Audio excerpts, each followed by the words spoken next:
Welcome to the Shoe in the Breeze Conversation with the DJ podcast with your host, Eric Lee and Lorenzo Ice-T Thomas. What's going on, Lo? Yes. We in here.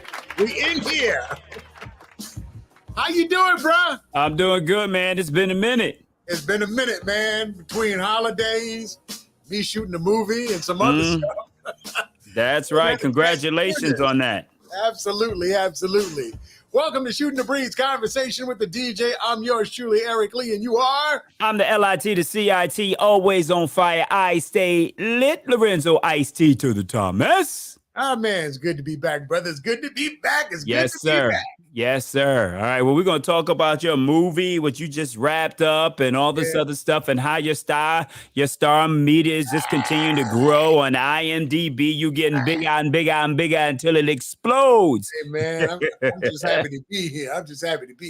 Yeah, happy to be working. Yeah, absolutely. So welcome once again to Shooting the Breeze Conversations with the DJ. Yours truly, E. Lee in the house. And me and Lorenzo have an opportunity to talk to people all over the industry, be it radio, entertainment, the comedians, business people, you name it, we're going to talk to them. That's right. Most of these folks, 99% of the folks are folks that we know.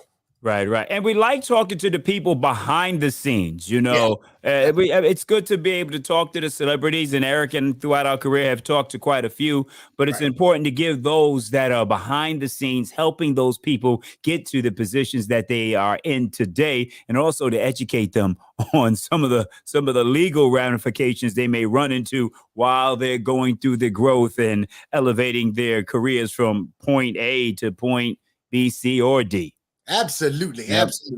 So tonight, I get a chance to bring on a good friend of mine, co-worker, director, jock. She's done it all, ladies and gentlemen. Give it up for Miss Ramona Debreaux. Hello. Yes. Ramona's in the house. What's happening? What's up? Wait, Eric, what's this? You shooting a movie without me? I see how it is. Oh, she calling you out. I was doing a Lifetime movie. Oh, yeah, that's right. Yeah, the blow up.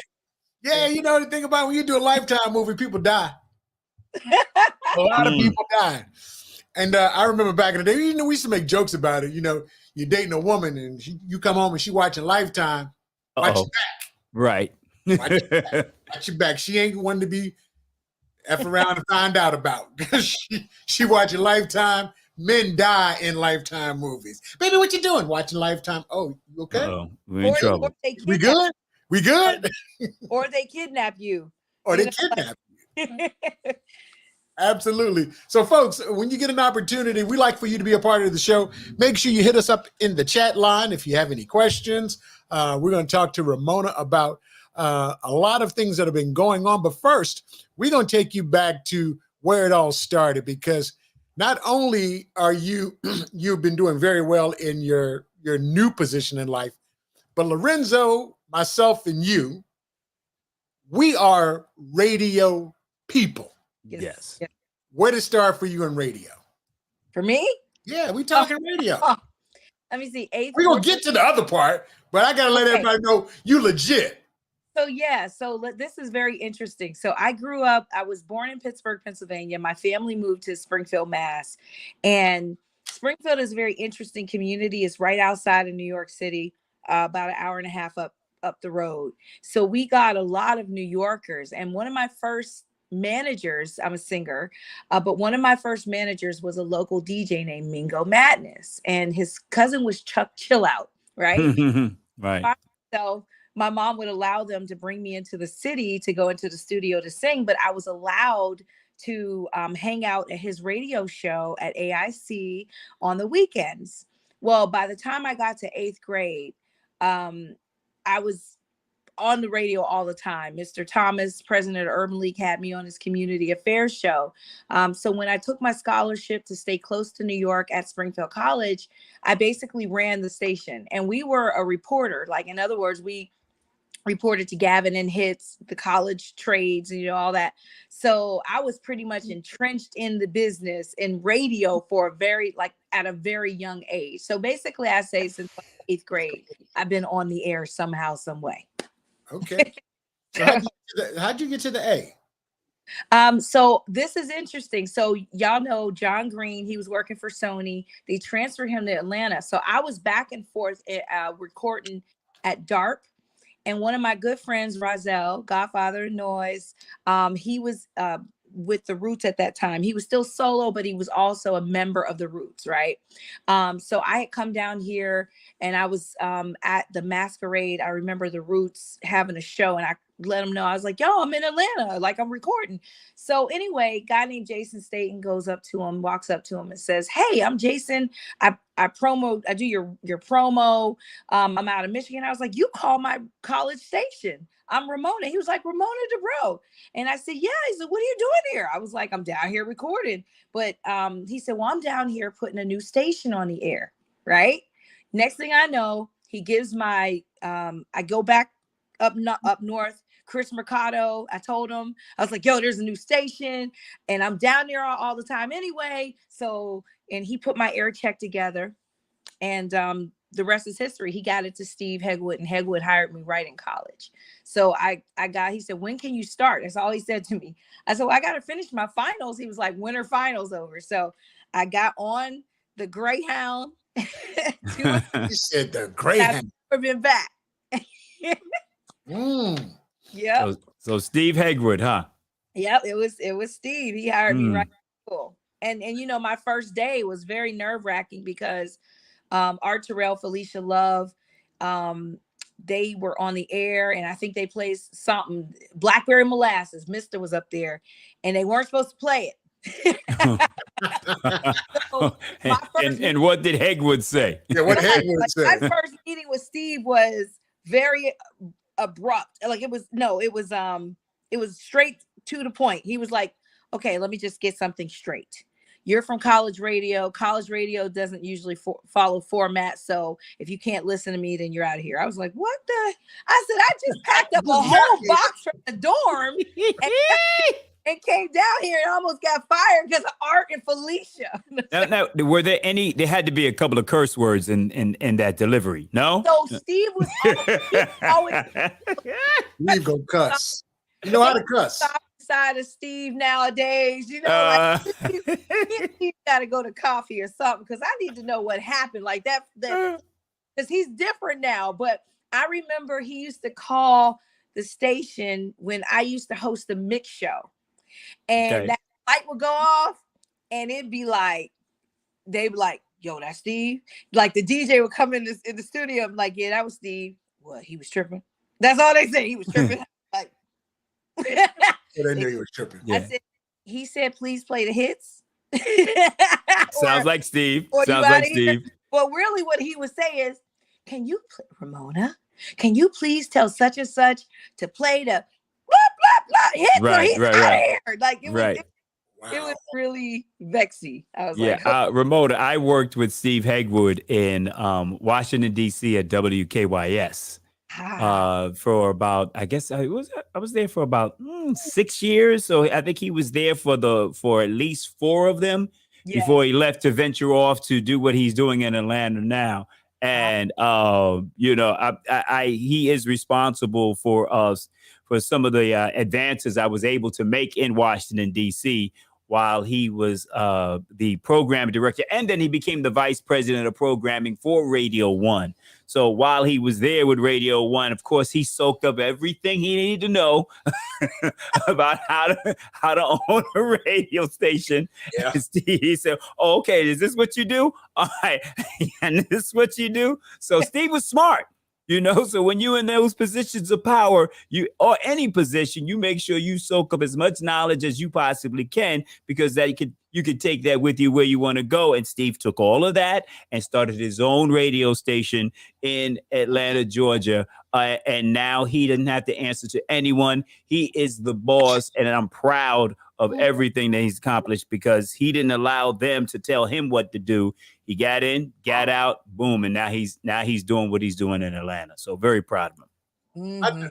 My dog was asleep the whole time until we started the show. Now he's just growling at me. God, Oh, is that what that sound was? that's just growling, man. I didn't have a clue. I was like, what is that? I swear. So you were over at the station we're talking about in Atlanta is what, Hot? Mhm. So you were the music director. How'd that happen? Days in music director. I started out on weekends. Oh no, first Hollywood and trained me to do the board. I trained on Mick's show, and then eventually I joined Ryan's show as his co-host for 7 months, and then I middays. Okay. So yeah, and just and to let everybody know she official. I mean, when you running with Janet. I mean, come on, man. You silly. We about to make you official. You were That's right. Janet, baby. You can't get bigger. Can't get too much bigger than that. Can't get too much bigger than that. I love me some Janet now, Miss Jackson, if you nasty. Nasty. Absolutely. Did you have it? So you had a chance to interview her? No, I haven't interviewed. No, I never interviewed her. Okay. He came by the station, and we were all right. They're all. I remember that. I had to really think about that. Like, there's only a few people that I have not interviewed, and she's definitely one of them. No, I mean, I've met quite a few people in my life, and there's been one, and she is the one who has made my heart like speed up rapidly before even meeting her. Yeah. Like, and when we were in Richmond, the very first time in Richmond. That's right. That's when I was like, I was floating on air. And even my girlfriend at the time was with me, but I did not care. It's like, yo, that is Janet. And then they just walked her in. We took the picture, and then they walked us out. And I was like, that's it. And then another time was in Washington, D.C., where I had an opportunity to sit down and talk to her one-on-one personally. And, well, I got stories, but it's about you tonight. But yes, she made my heart flutter. I will say that. I love the stories of anybody who puts in that work. Like, if you can outwork me, you can have it. And that's my, and she works. Like, when it's time for her to go back to work, like tours on, like it's focused like you've never seen this kind of focus. And only the biggest names have that kind of focus. Janet, Beyonce, Michael, you can just name them. Just like, that's it. Right. A few more, but I'm just saying. Yeah, I mean, it don't stop there. Jilly from Philly. Ooh. Let's take a long find that picture. Hey, girl, this is what I do. This professional, this research here. This research. Jilly from Philly coming through. But you know what? Ramona, let's talk about, because you were a music director at one time too, right? Yeah. Okay, so Lorenzo, music director, myself, music director, we all were in that space. And being a music director, we had opportunities to screen music, decide what was hot and what was not, and our input, and help program the radio station. Lorenzo and I have been talking about this every time we get on the show, because everybody's all excited about hip hop turning 50 and understanding what our role was in pushing the music and the culture based on what our positions were. And for what you have seen hip hop turning 50, how do you feel about your contributions to the music and to the culture? I'm excited about it. I can't believe I was there for so much. Right. Like, I talk about this, and, I remember getting a test press for Wu-Tang Clan. Remember it was Purple or something? And we did the test pressings. I remember, like, I just remember all of these CDs. Like, one of the first times I ever spoke to when they were Rainforest, but Will Packer and Rob Hardy, is they did a movie called Chocolate City, and they sent out the soundtrack. And I got it to my college station, and I remember opening it, and I was like, "Oh, Chocolate City!" And I put it in, and there was this one record on it, and it was dope. And I was like, "Yo, I'm playing that." So I called the number on the CD. I laugh because we've all done it. We've all done it, right?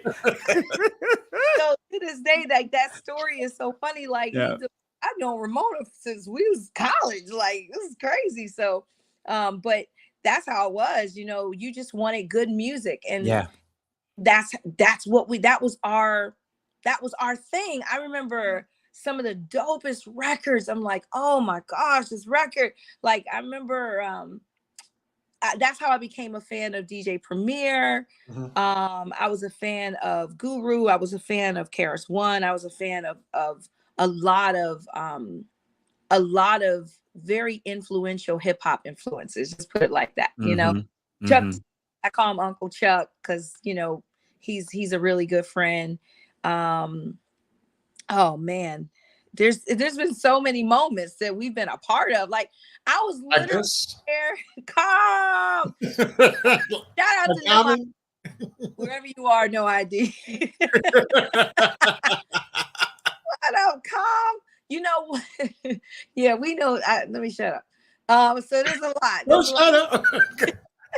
Tell it. Talk. Tell it. We want to hear it. You know what?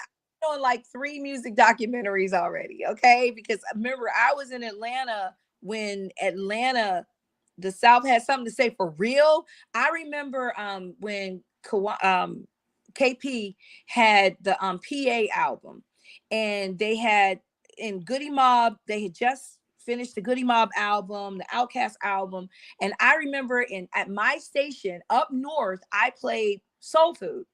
Goody Mob. It was dope. So when I got to Atlanta, I was like, oh, I played your record, you know, and I played your record. And I knew all the records because we just wanted good music. I didn't care if it was down south. I didn't care where it was. Mad Skills is another one of my favorite people in this world. You know Skills? I have a song with Mad Skills. Hold on the Nod Factor, I'm in the video. The what? The Nod Factor. Yes. You know what? I called it. I think I hit him like last year or 2 years ago during COVID. I was like, all right, where's the wrap up? We need this. We need to get married or got married. I think I was on his, it came up on my IG.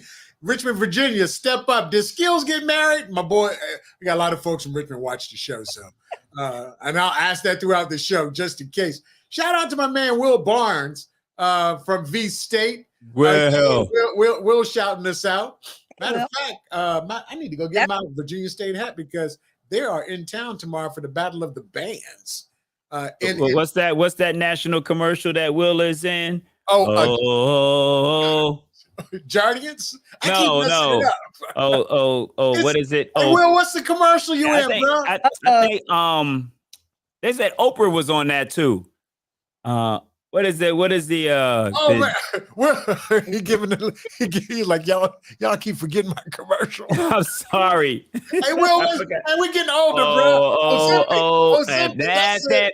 There it is. There it is. Okay. I can't. Commercial. That's it. Okay. I'm sorry, Will. I auditioned for that. I did quite a few. It was Farmers. You said you auditioned for that? Wow. Actually, let's talk about something right now. No. It's all, you know, it's always good stuff for you. The fact that we're talking about that you audition, you actually do national voiceover work. Yeah, started with Mitch Faulkner. God rest his. We all know Mitch. Oh, you know what? Like, shout out to MC Mary Catherine. She taught me that there was never any job in the station that I couldn't do, and so a lot of people, especially women, would be intimidated because a lot of equipment. But you know, I'm a little bit of a tomboy, so I. Like, let's go. Right? I taught myself how to DJ. I was like, you're not finna do something that I'm not gonna do. Like, right. But you know what? That was because growing up, I remember we were in elementary and all the guys would gather around and they would memorize all the lyrics to like these big, like the show, right? And then they'd be like, you can't do this with us. Like, you're a girl. And I'm like, yes, I can. I know the lyrics too. So I took that as, you know, and I remember me and my girl Deanna, we literally memorized the whole MC Light album because it was speaking to us. Like, that was a big deal. Which one? But so I just take it as a challenge to learn everything I can. And that's sort of why I can pick up a camera now and shoot what I want. But what were we talking about? Okay, so I was doing production to get extra hours. and, Get and more a lot money. of people didn't know how to do that Odyssey or the machine or the DM80. Mhm. And I did. I was like, forget that. And Cool Edit Pro now, which Right. is now Adobe. Adobe. It's Adobe. Adobe now. Adobe So Audition. I taught myself, and I was like, forget that. So I was picking up hours anywhere I could. And Mitch and KD heard my voice on a lot of stuff. They're like, who is that?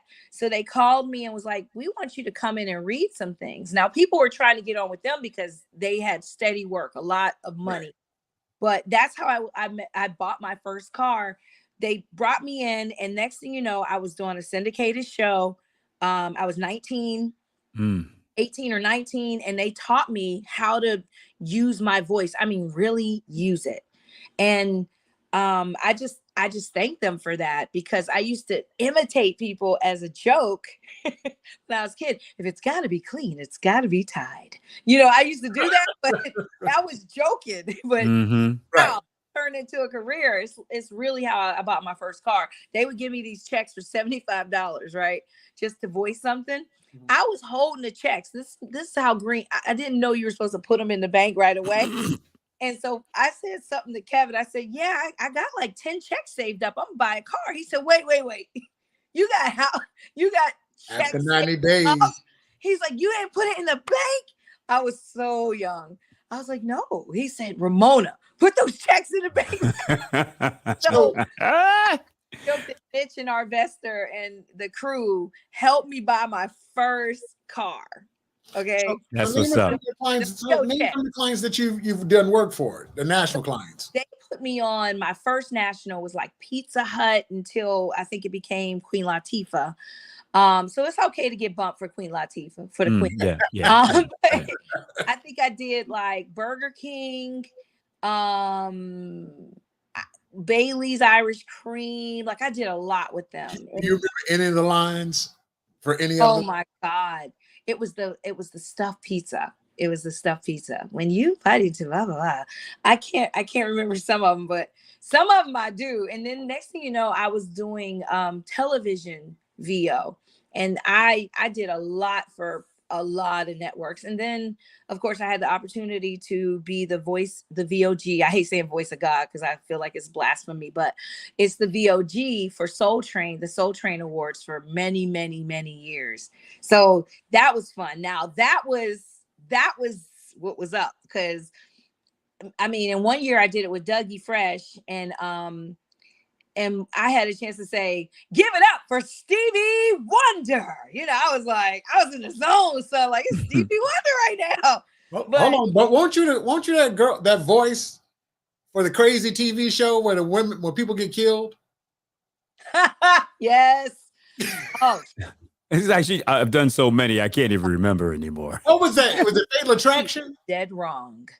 On the next, it was one of them TV ones. Give me something.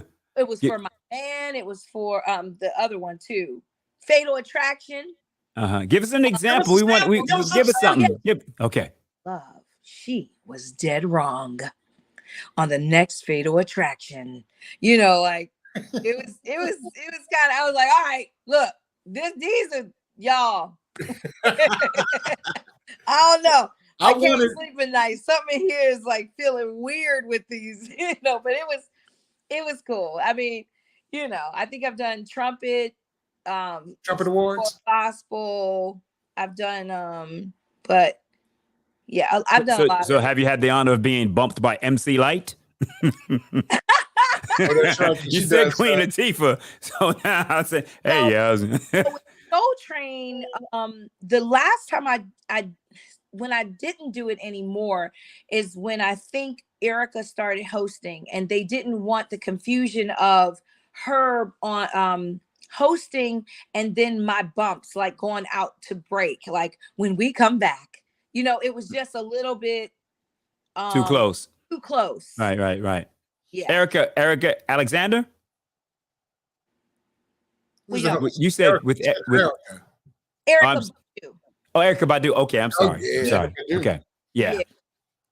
Good stuff. And then I had to, it was fun though. It was really fun. I think the most fun I had was when Keith Sweat. Keith is a hot mess. I love him so much.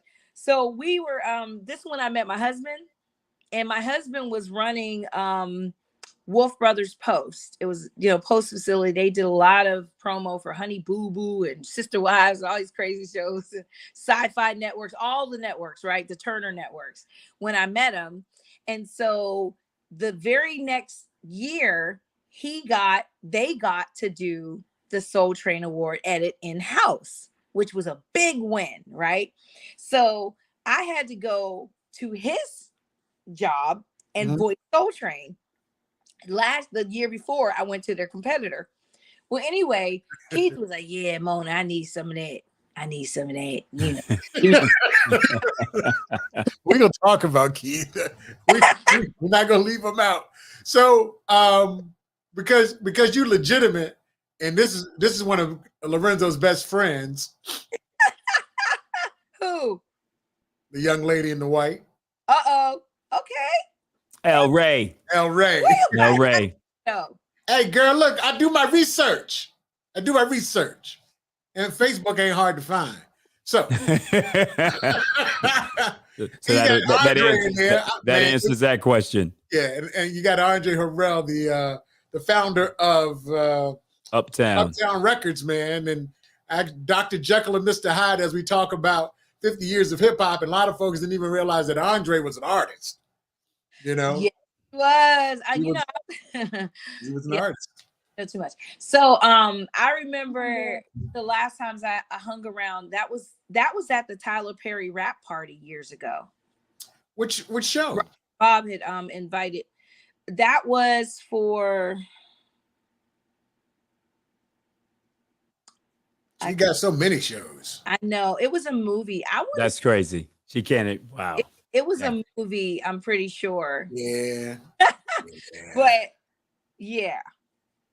So the multi-talented, for the folks that are checking the show out, we've got the multi-talented Miss Ramona Debreaux. And right now we're just starting this thing. So of course, Lorenzo and I, everybody that know us personally, we've been in radio forever. And Ramona is one of the folks in the business in radio. So we're going to talk about that. But one of the reasons why we got Ramona on here is because of the success of something that she has been doing. But we don't get to that yet because we're still in radio mode. Yeah, that's right. We're still in radio mode. We're going to talk about that. Incriminating, so I'm glad I stopped. Yeah, okay. Well, Keith Sweat. Keith. Oh, I was going to put a Fat Joe, but we can talk about Keith Sweat. No, but the funny thing is, so I had to do some ends for Keith's show. And so the joke was, because me and Wayne were just dating at the time, I had to go in the back studio, and they said, "Where'd Ramona go?" And they said, "Oh, she's in the back with Keith." And they looked at him and said, "You left your girl with Keith?" With Keith? He back there begging. There you go, telling me no again. They had this whole joke on my now husband, like, "What's wrong with you?" I'm like, he don't like nobody. That's like sending your girl in Vegas to go see Usher by herself. Don't want that. You want that.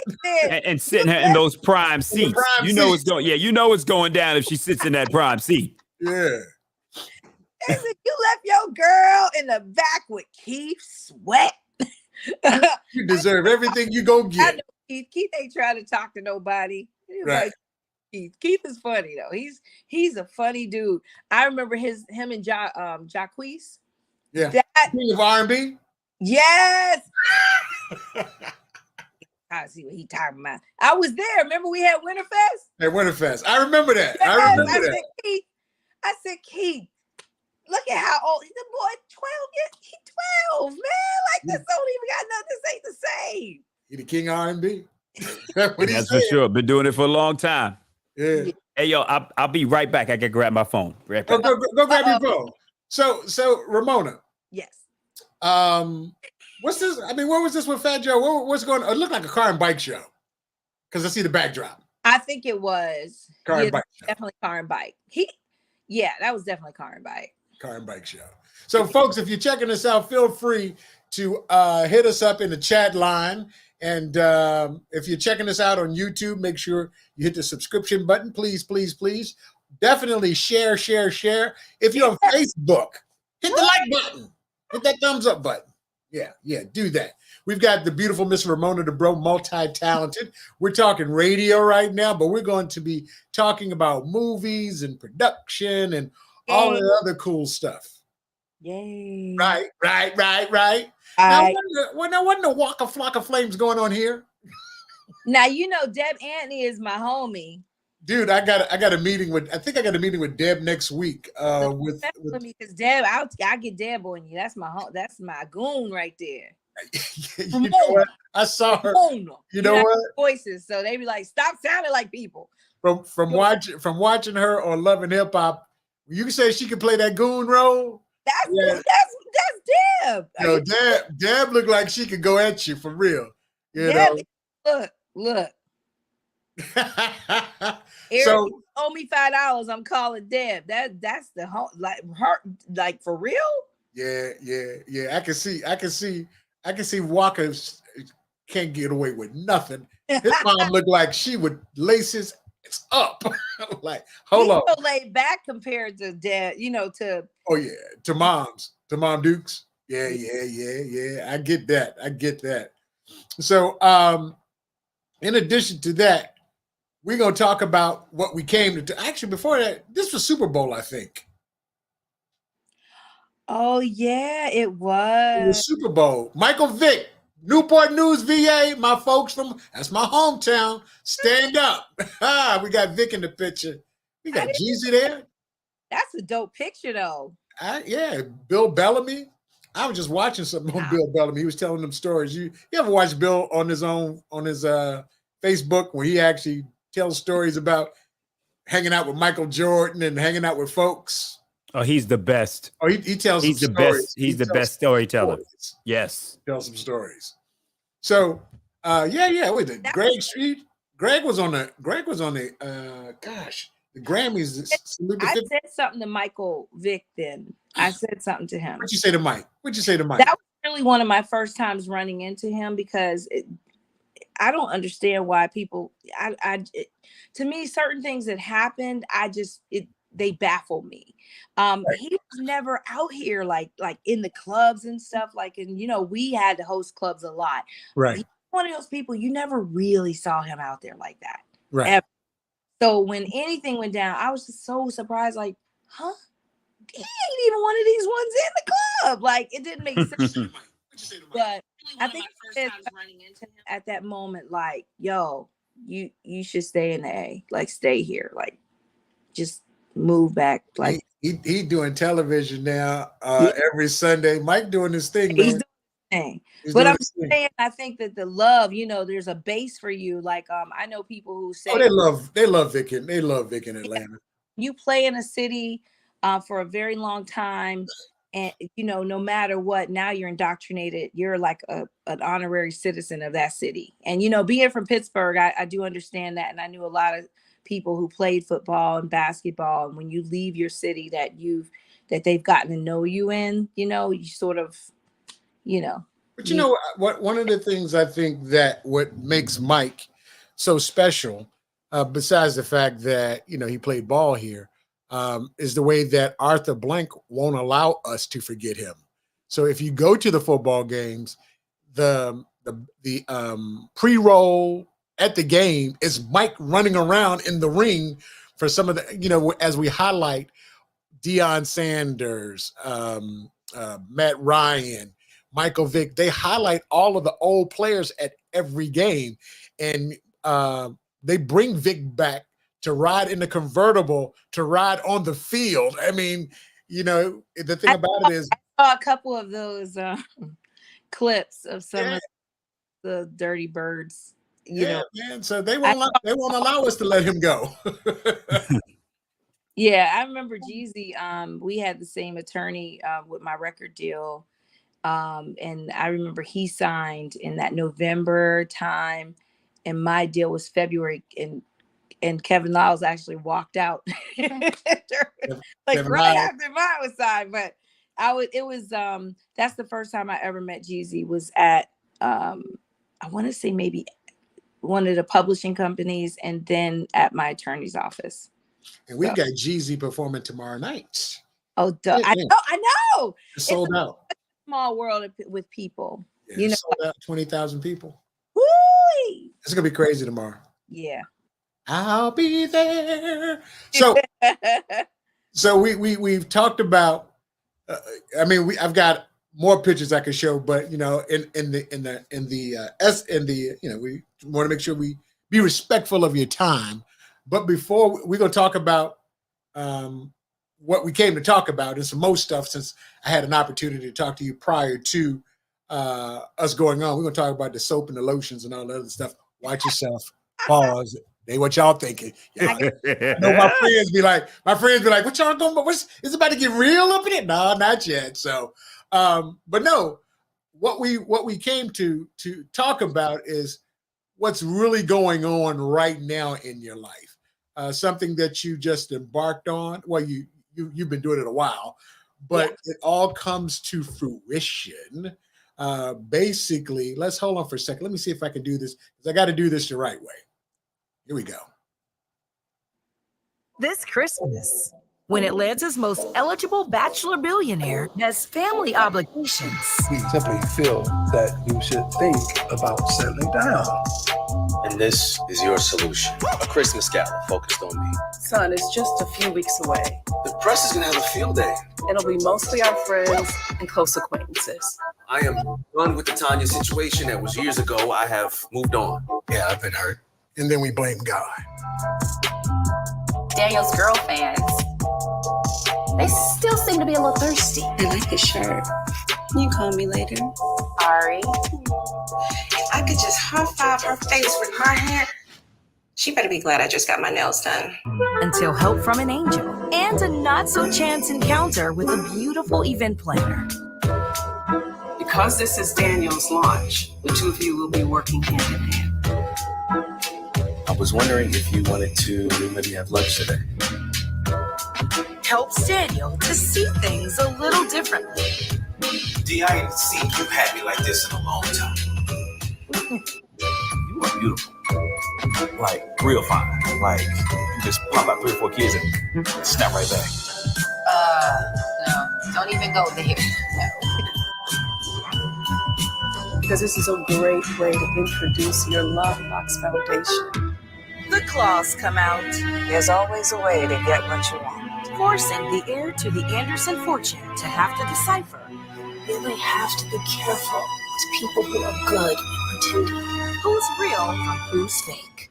All right, well, we'll take to the highest. Oh.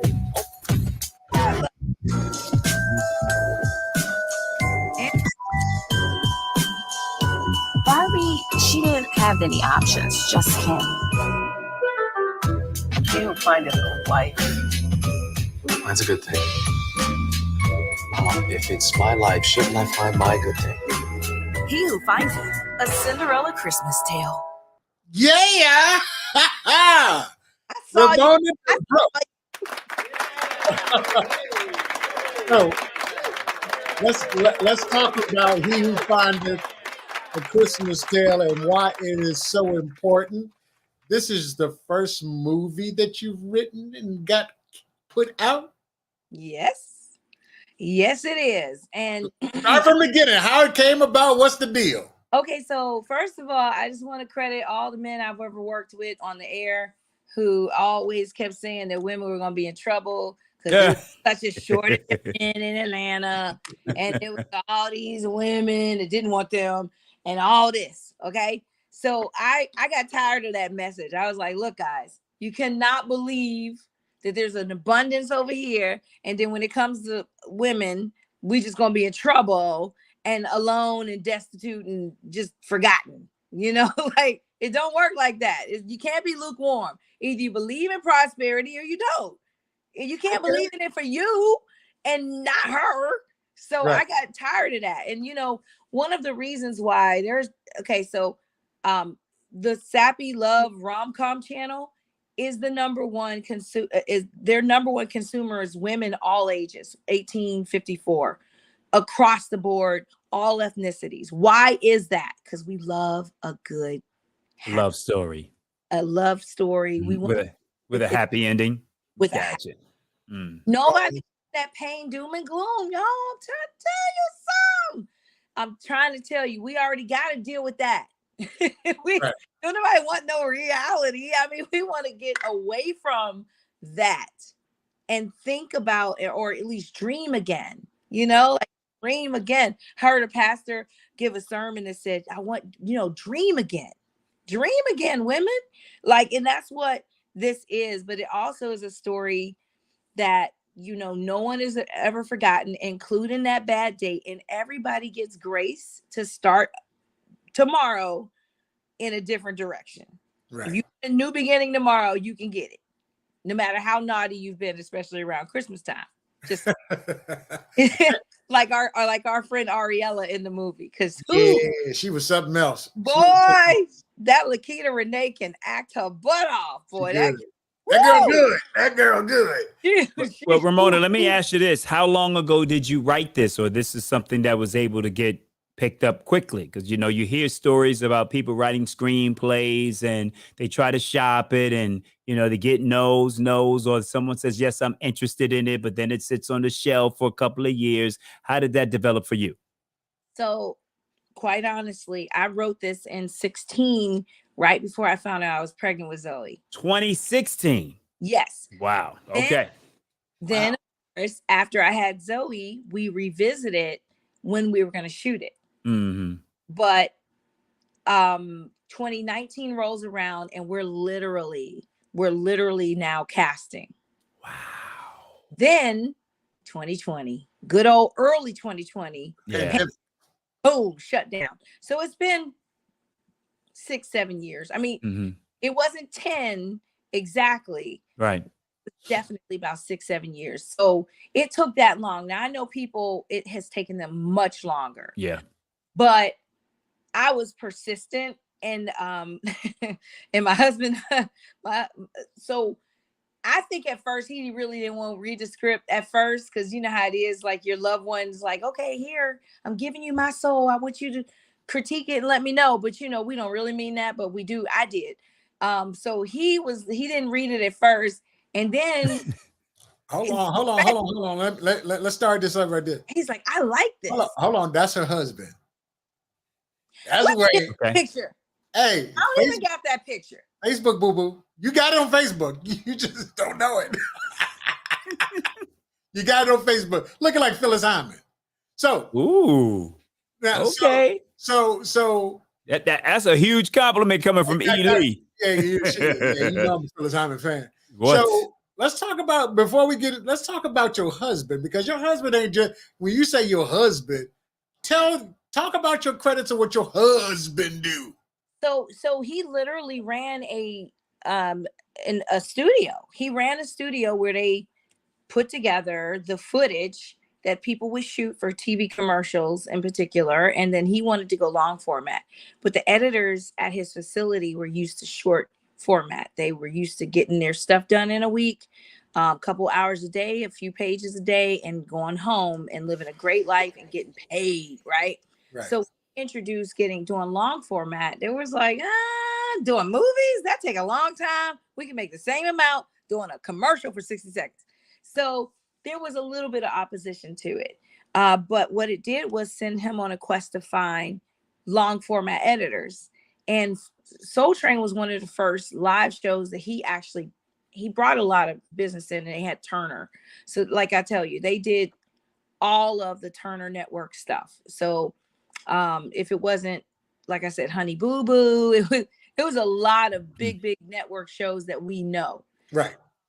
When he brought that, and he brought Soul Train, and then he brought their first movie in, which was Raising Izzy, which was Roger Bob when he ventured off, and Angie Bones when they went over and they did something with GMC, now Up.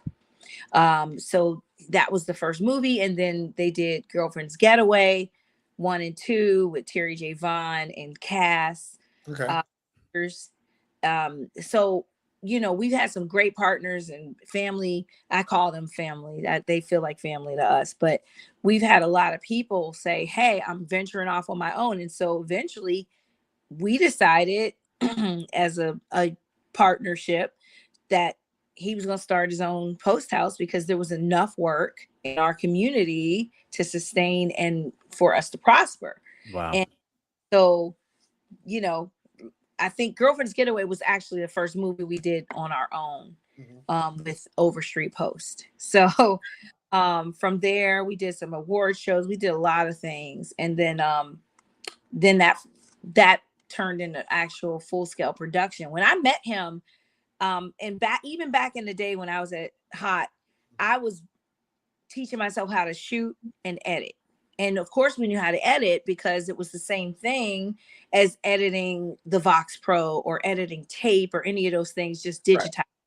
Right. So radio people transition into movies, I think, even better because we have to turn it around real quick. Right. And the movie world does not work that fast at all. They edit in slow-mo. And that's how it's always been. Like, he saw me edit. He was like, you edit so fast. I'm like, I'm not used to going so slow. I'm like, why do they go so slow? He's like, that's how it is. I'm like, they won't be done for a month. He said, that's actually when it's due. I'm like, they could be done in a day. Like, he's like, it don't work like that.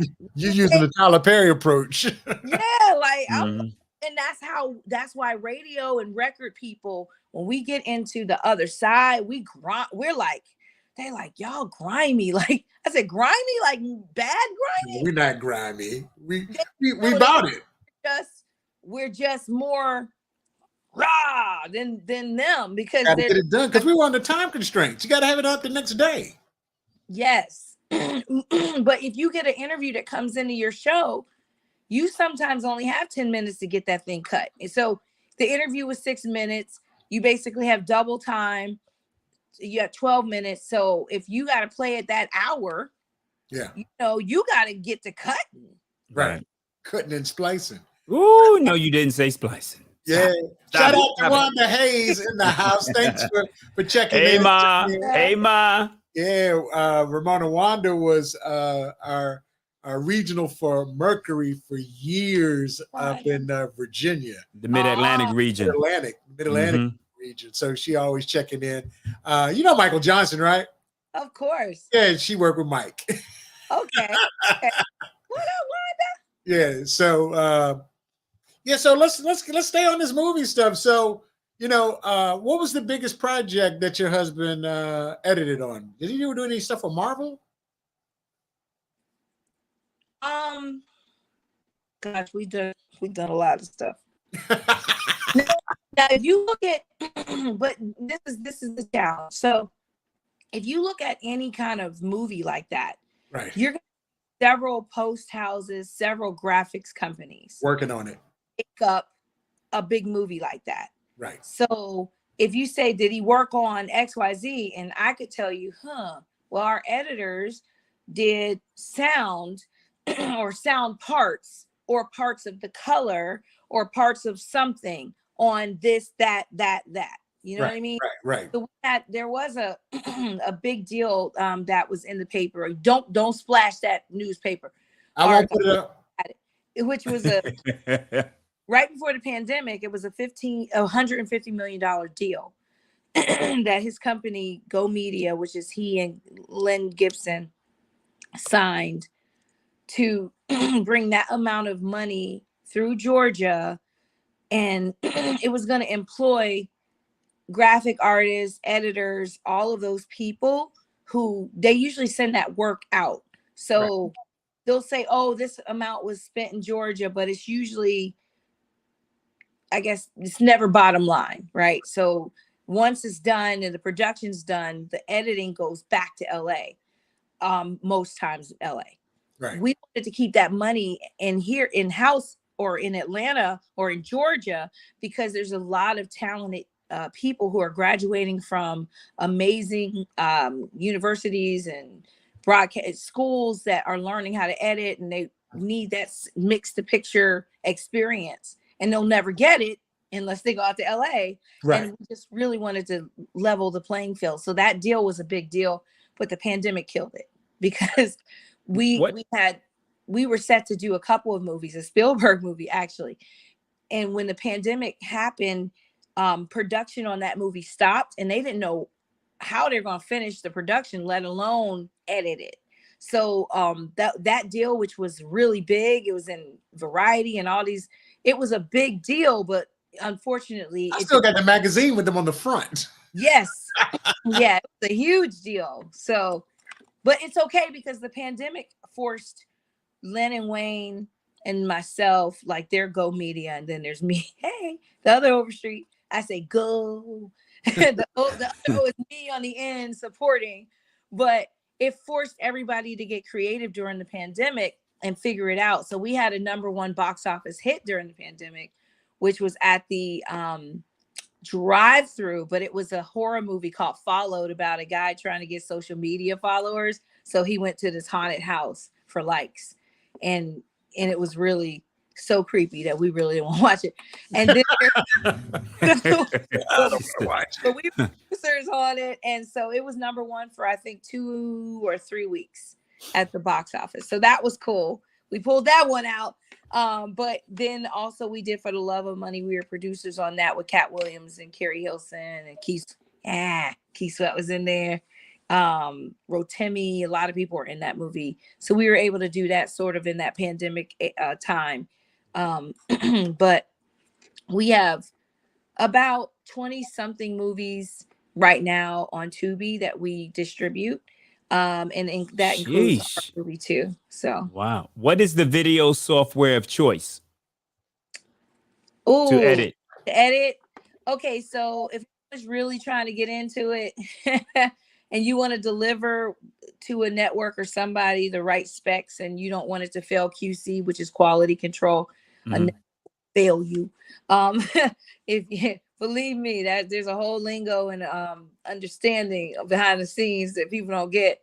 So you can mix it in your basement all you want, bro. But you don't have the rights, right? Exactly. It's going pass QC. But so I would say there's a lot of people who still use Avid. It's its own Avid language. I love Final Cut. I like FX. I love Final Cut. Wow. To me, it's very Premiere, but I still rock with Final Cut. I love it. I use it, so that's why I asked. Okay. Yeah, I use it. Yeah. I liked it. I liked the original one before they went to the next level. I think it was Final Cut 7. But they all those issues almost quick, like it's so quick that you know it's easier than FX7 than Final Cut 7 is. I think that's why I liked it. They made it for commercial use, so everyone would be able to use it. So. That's why editors hated it, because they didn't like the average person having access to such a powerful tool. Exactly. So hate on it. But why are you hating on it? Because it doesn't. Well, it did, it had issues. That was a long time ago. Like that was like when the first. You're right. But I mean, there are things you have to have all the plugins. If you get the right plugins, then you can do anything that you want with it. So, So no, I do I got used to it. But when they first changed, I think it's when 10 kicked in, I was very, very upset. I was using Premiere for a long time. And then I said, okay, let me get back to this Final Cut. So everything I do now that I edit, I use on Final Cut. So that's good. That's good to hear. All of them have something, right? There's syncing issues there. I know we had a premiere and somebody made a movie theater file. DCP, is it what it's called? But we had a surround file copy that the editor sent in a hurry to make our premiere. Well, here we are watching it, and you see the iPad and has, you're supposed to see a visual on the iPad and that the actor is holding, you see nothing. Because all the files didn't transfer over. So right. And it transfers over and then flattens back into what we know as a movie. When that happens, of course, it's not like that on the streamers, but it was for that particular file. But so I always tell people, none of them are foolproof. You just got to still check your work. Right. Ramona, I'm going to jump in here and pose a question because it looks like she has just disappeared. Okay, but we talked about your movie, and I'm not going to let Eric not get his flowers, and I don't think we mentioned fact that no, we want to mention the fact that the movie trailer that you just showed that she wrote the screenplay for, you are actually in the film, Eric. So Eric, why don't you talk about that experience and what is it like for you, Ramona, to know that you wrote this screenplay to find that one of your friends is in that same movie? Go, Ramona. Okay, so I forced him. I went up to his I was going to say, I was going to say a movie, right? You gonna eat your cornbread? Forced him. I did. She would come up like that. You said what? You gonna eat your cornbread. You gonna eat your cornbread. She would come by my desk and say, "Hey, you gonna be in my movie?" Yeah, I'll be in your movie. I'll be in your movie. See my whole face? Yeah. Okay. Yeah. Oh, yeah. So you didn't even have to audition for that? Oh, man. Got to give you a big round of applause for that. I got to give it up for that. I got to give it up for y'all. I appreciate it. That's what family is supposed to do. No, it was, the thing about it is I was cracking up because Ramona has seen my work. She's seen my reels and things of that nature. Mm-hmm. But her husband didn't. He didn't really know. And after I did the show, he was like, dude, everything they said about you was true. I said, what are you talking about? They said everybody said that you were really good. I said, well, yeah, I'm okay. She says, no. You are really, really good. And I was like, yeah, I didn't want to embarrass Ramona. So it was a good experience. I got a chance to act with people that I've been in the business with, and like Brad, but this wasn't the first time I did work with Brad because it was years ago. But at the same time, I got, it was funny because when my mom watched the movie, she's like, the father, that's the guy that's on the Tyler Perry, the Oval. You went there with him? The father, Javon. Yeah, I said, yeah, I was there too, Ma. I was in there too. Shit, I watch him all the time. I got real stars in there. I thought ain't that the boy with Tyler Perry that played on? Yeah, Ma. Yeah. So my question to you, Ramona, because you had a lot of folks in that movie. We did. Say the name of the movie again. Say the name of the movie. Oh, yeah, of course. He Who Findeth. That's right. Christmas Tale, starring Brad James and Erica Hubbard. And where can they find it right now? It's on Tubi. It's on Tubi. It's on Mansa, which is David Oyelowo's and Nate Parker's streaming service. Of course, Robert Smith is one of them. That's Nate Parker's streaming service? Oh, good for him. It's called Mansa. M-A-S-A. I did not know that. That was Wanda said if you're looking for a grandma, I'm a church lady, call her. She's an ordained minister. Yeah, she's hip. She's hip. You know what happened? We actually had a shortage of people because here's the problem with Black folks. Black don't crack. Okay, so we needed people to look like they were the parents of people. And the issue with that is... Oh, that's right. I remember. Even Javon was too... Javon didn't want to do it. I mean, I said, Javon, can you go gray? We literally had to gray him up a little bit because he looked like Brad Bigger Bravo. It was just really hard for us to... So for casting African Americans is very difficult because you have to go so far up in age just to get a mom or a dad because everybody, even if they're 50, I find like 30-year-old. I find I have that same problem. Ray, shout out to Ray Van Groove. Yo, what up, Ray? So Ray's a good friend of ours. Hey, yo, Big Ray. Yeah, of course. Dang it, dude, dang it. He was supposed to be. Was Ray supposed to be in it? Ray was supposed to be in the bad date scene. Oh, he was. Oh, that scene was hilarious. I want him to be Mike Ben was the waiter, but he was going to be the chef. So what you guys don't see is the chef, the staff of the kitchen had bets against this terrible date because he goes all the time. He takes dates there all the time, and they see him strike out. And by the time the date is done, the girl is running. So they had like a bet, and Ray was supposed to be the cook with the timer, with the cook hat. I had this big, it said Ray on it. Right. So I was really upset when he didn't make it because he couldn't make it. He had to be on the air.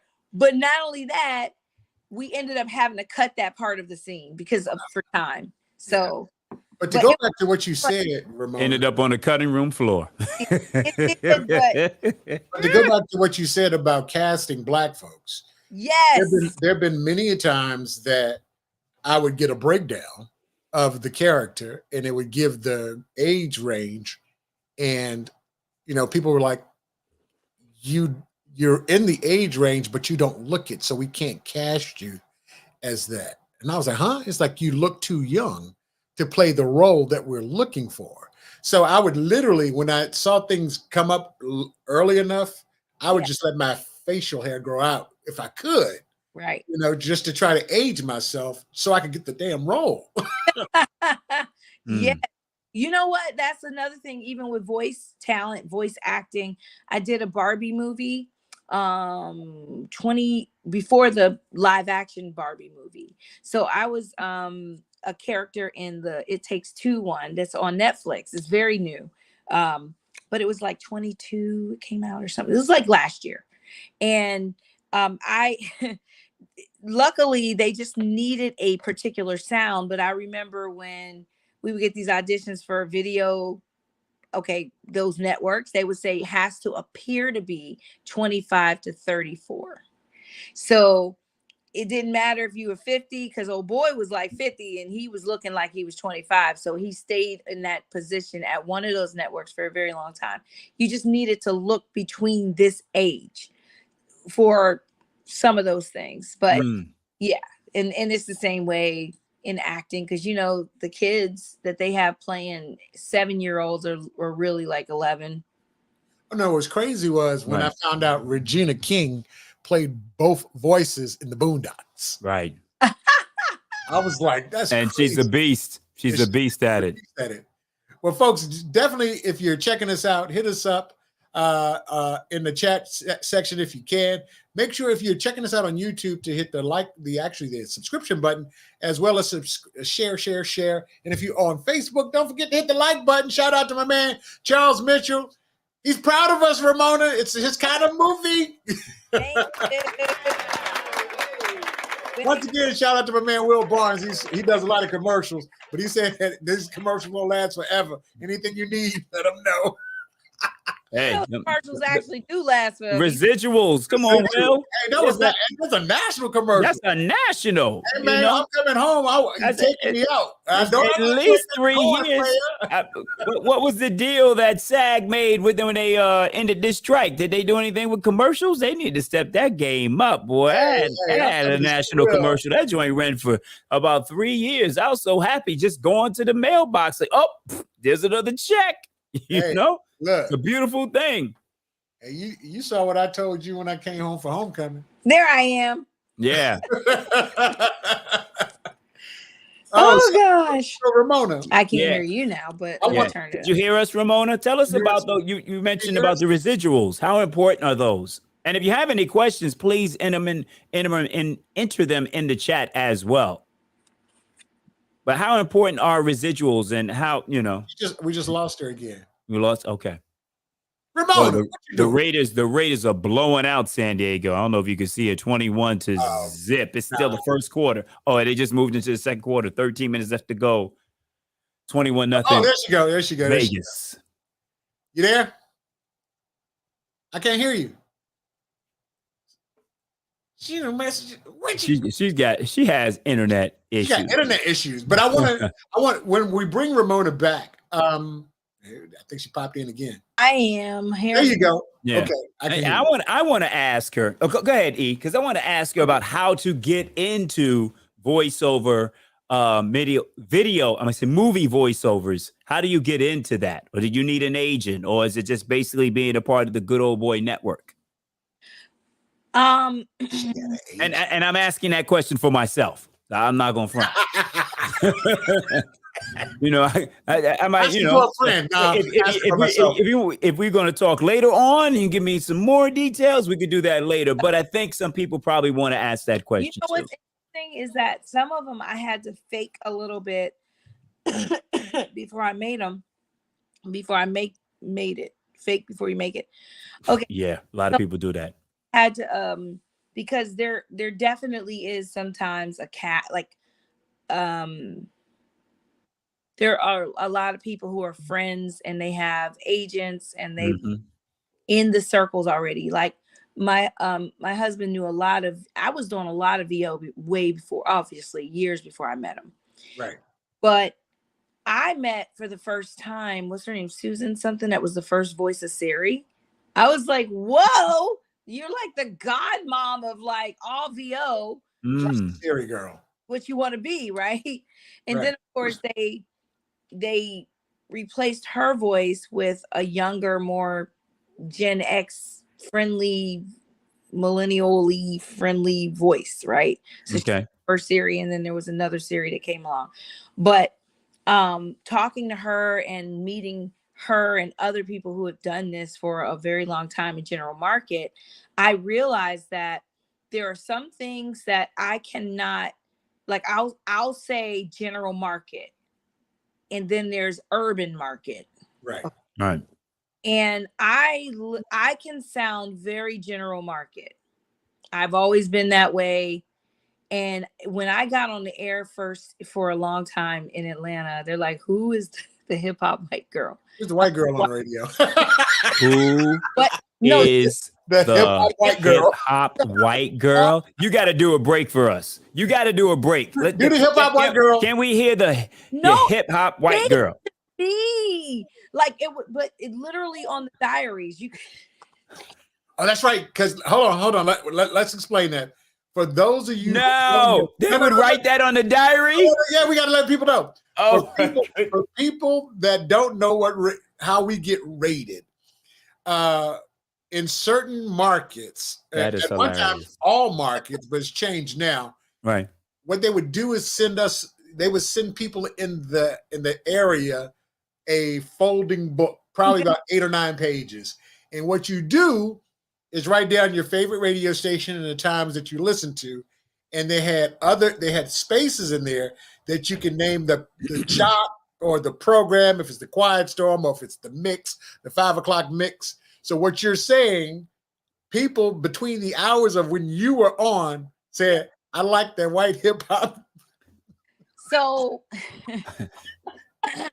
I know Hegwood had something to say about that too. I'm a prep. I am who I am. I love hip hop. I love all music. I literally love big band jazz. I swear. I went to a Michael Bublé concert. I was jammed. I was so freaking happy. I'm a geek like that. I just love music. And a connoisseur of music will love music. I remember I was hanging with Chuck D, and he introduced me to Lou Reed, Take a Walk on the Wild Side. I mean, when I tell you, if you love music, you just love music. It does not the genre, right? And so I'm one of those people. And remember, I'm a vocalist too. So, I'm just consuming it. But I love hip hop. Like there's like I told you, the ciphers I want to end. Like y'all was not gonna leave me out. And I taught myself how to DJ. And no joke, like for real, because y'all was not gonna leave me out. And so with that, I developed an appreciation for DJs. I developed an appreciation for every facet, every bit of of hip hop, of the culture. But I didn't necessarily sound like the people that were in hip hop, right? I just loved it. And especially in Atlanta. Yeah. Right. Yeah. Okay. Like they were like, you have like Rich Nice was one of my first managers. Mingo was my first one, and then Rich was my second manager, and he was managing Trackmasters at the time. And he was like, you're like this hip hop preppy. He's like, you're hip hop, you're preppy, you're like this girl next door, hip hop, preppy, like he's like, I can't explain it. So I was a geek. I was like, so I'm a sort of a glam tomboy hip hop. All of that, right? So it was just funny to hear him try and describe it, especially my manager. So that was hard. But so that was funny. But that's sort of how I was. So on the air, I refused to be anybody else. I was not gonna get on there and do, like, some kind of hip hop face, like, and pretend like, yo, it's so good. But I have done commercials where they'll say, like, it was for a particular artist, like, and it was a little harder. So I would have to go harder on not harder on the delivery, the more hip hop side of Sears, like I would have to be, it would, and then like if I did a commercial She for said the more hip hop side of Sears. like if I did a commercial, like, okay, so I'm doing an Erykah Badu. And then if it was like, like, let's say she went down there. Do that one again. She went down. Yeah. Did you hear how she went down? She went Erykah Badu. Window seat, Erykah Badu. Right. So then if it was like, oh God, what was it? I did Young Money. I did a lot of their commercials. The Young Money commercials? Yes. I did Young Money. I did Nicki Minaj's commercial. Yeah, that's right. Drake, Nicki Minaj, Young Money. Yeah. So it was like Nicki Minaj. Like it was like all grimy. Like it was like, oh, so let's get back to the movie. Depending on the reel, people would say, can you do, especially networks, they have to be very careful. Yeah, I can imagine. How they say it to you. Pull up the reel. Yeah, I know what they want to say, but they can't say it. It's like, can you make it more urban? When you did that one for Nicki Minaj, can you give us that with a little soft edge? And I'm like, oh, I know what you mean. You want Sister Girl. So they can't say Sister Girl. They can't say Sister Girl. She's like, with that, like But if you're in a session and they say, I want Sister Girl, would you be offended by that? Yeah. And they know that. But it's what they want. I'm not offended very much. Easy. I'm not. I don't. I think it's like when somebody says, "Can you make it blacker?" I mean, what's blacker? But if it's that, but if we're in a session, I mean, if you're trying to communicate what you want, I mean, we're not. This is not Hollywood Shuffle. And Tommy, you done kilted my brother. We're not doing that. Or stick your butt out a little bit more. We're just like, yo, I just want you, just. I need a little more edgy, a little more edgy, a little edgier. I don't know. If we're in a session and that's what they want, I'm gonna give them what they want, and they don't know how to articulate it. You give them what they want, right? And I'll ask, make it more street. Who is this for? Who is my audience? Who is my target? If you told me suburban soccer mom drives the van with the sliding door, she picks up everybody, she makes the kids lunch, I know how to deliver that. Mm-hmm. That's like, I heard you say that. I saw how you did that. It's different. It's different. Right. Stop. It's hard. But guess what? You've got this, girl. Like, there is a difference. You have to know who the heck you're talking to. So that's part of it. I read details a lot because what is it? There's a difference between Atlanta and surrounding areas. Atlanta is surrounding areas. You know what? There's specific auditions for people from the New Orleans area, and that's different than Atlanta. Absolutely. I cannot fake that, baby. I can't do it. I'm sorry. I just offended y'all. I'm sorry. My last name, I can't cook Cajun. I can't do it. I part of me is there, but it's in my soul. It's in my DNA, but I can't cook it. I can't talk it. Okay. So I stay away from those auditions because I don't want someone like, what is she doing? Is she doing in her face? Yeah, you don't want to. You don't want to offend. She's doing New Orleans face. So I got a question because we did talk about this. And I don't know how much you can talk about it, but we're going to try to broach the subject. Since you have done the movie, yes, and you're getting a lot of publicity on it, yes, people are starting to reach out to you. Yes, and they're not from Atlanta. Right. Mm-hmm. Talk about what is starting to transpire on the success of the movie, the promotion, the media, everything that's happening with the movie. And what are people trying to put their hands on you for now? Okay, so I will say that the people that, because it's a small circle. Right, that's why I said broach whatever you can broach.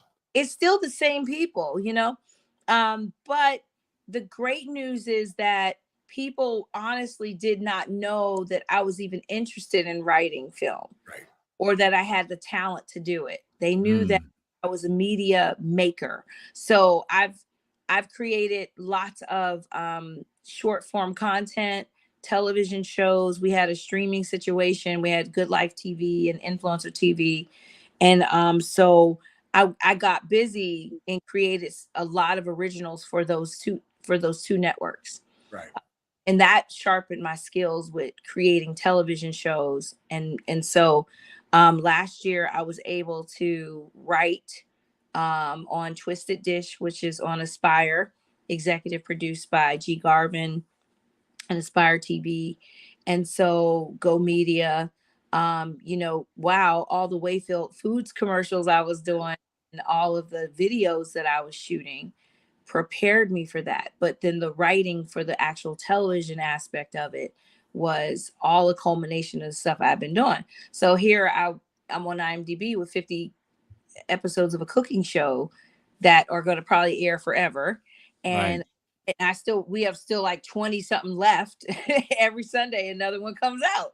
Right. So that's big, and that got me out there as well. But I was doing a whole lot. Like I said, I was running around with the camera and shooting shows and exploring and all that. So it just furthered the conversation. Like, damn, you are not going away. You're just not really, Ramona. That's like, beautiful. You're not playing, right? Like, because some people say, oh, I wrote a movie, I got a movie, and it's like, okay. They're not really that serious. They just want to kind of jump into it, but they're not really dedicated to it. I told Wayne, I wrote this movie and it's going to get done. I don't care if I have to get 3-4, iPhones and set up my lights, because I have like maybe 12 lights. 12, lights. Right. Not knows, but they're lights. And I was buying LED lights. Angie Bones and them used to laugh like, Ramona, what you got in your purse? What's the camera and she said, you gonna pull out a light grid out your purse? Like, because I used to find all this stuff that I could carry as a woman who was shooting content. So I would make up home show. I mean, like, for real. So now it furthered the opportunities. So I have 3 more rom-coms on slate for next year. I mean, that's what I tried to get out. Wait, so these rom-coms, I mean, what network we talking? Can we talk? Can you say, oh God, I hate that part. You said the big. She said the big ones. Yeah. And I can't even. Anyway. But we know she's got 3 rom-coms coming up on the big ones. Mm-hmm. Explain what is a rom-com to those that may not know. Romantic comedy. Everybody feels good in the end. Not a whole lot of hardship. Right. A lot of love, and it's a comedy too at its heart. So it's about, that whole journey of finding the one. And that could be very comical, especially in our movie, He Who Findeth a Cinderella Christmas Tale. That could get very complicated, but at the end of the day, everybody gets some kind of happy ending with most rom-coms. Yeah. Some rom-coms, oh Lord, they're not. And you have 3 of those coming. That's great. Yes. Yeah. Hey, I mean, just in case you need. Now, let me tell you what Ramona told me one day, because I said, look here, next time you write me up, I want to be a police officer or a detective. She was like, not none of my movies, because we're not going to have that type of conflict. So, I remember saying that, and we were, after the premiere that we did on Friday, we did a red carpet on Friday about the movie, and we had a Q&A session. And Ramona talked about that there were people and forces that wanted her to have more conflict in the movie. And she says, not my movie. And she stuck by her guns. Talk about that. It's true. And very surprising sources too. I consume this product. I am a consumer of rom-com. Okay. When I moved down here, I was addicted to arabesque, those novels starring blacks, and they were, like the other ones that with like mahogany. With skin, mahogany. Right. So I got addicted to that. So I learned, especially when the rom-coms start coming on television, the format intrinsically. And so when I was told, oh, but the conflict, it bubbles, but it doesn't. And then you need to have him cuss his parents out. Like, no. You ain't cussing nobody out. You ain't cheating on nobody. It's not going to happen. Literally, they were breaking up anyway. If they break up in the movie, it was over anyway. Okay. That's what you find in rom-coms. It is not ever going to be you broke up with them for a person. No, you break up with that person because they're not the one for you. And then, oh, look at him. We discover that we actually could be together. Happy ending. That's what it is. It's never going to be at the expense of someone else's heart, because no one likes to watch that. It doesn't feel good. And that's why we have this cancel culture. People don't understand why people get canceled, because it makes us feel icky. If we find out that you hooked up with someone's husband, it's hard for people to empathize with you. You look like the guy. And even though there's a whole set of circumstances that we may not know, it still looks like you came around and took someone's man, and now you want me to listen to your records. It's very hard for the average consumer to understand that, because they're having their love battles. They're having love battles of their own, and it's like their worst nightmare, right? So you want to give them opposite of that. Rom-coms, especially with these networks, cannot have that type of thing in there. It's just too much. Right. It's grimy. And they don't want it, and people don't want to watch it. Right. Right. Ramona, can you give me maybe your top 5 romantic movies of all time? Give me like your top 5. Oh, geez, this is hard. I got a couple in my mind. I just want to know if you're gonna Love Jones, Love boom, boom. Love Jones, boom. Go ahead, give me another one. Love Jones was very complicated. Like it was icky a little bit. Like it was hard love. That was hard love, man. That's struggle love, baby. It was so hard smoking. But there's it was so many layers to it. That's what made it complicated and made it, I guess your word would be icky. But one of my favorites, definitely. Give me another one. Give me another one. Love basketball. Okay. Love and hip hop. No, what was it? Love and basketball. Brown sugar. Brown sugar. Okay. When'd you fall in love with hip hop? Yeah. That was dope. That was pretty dope. Okay. That was really good. Love and basketball was really good. That's 3. Pretty Woman. Okay. Come on, you got to give me this one though. Go ahead. Number 5.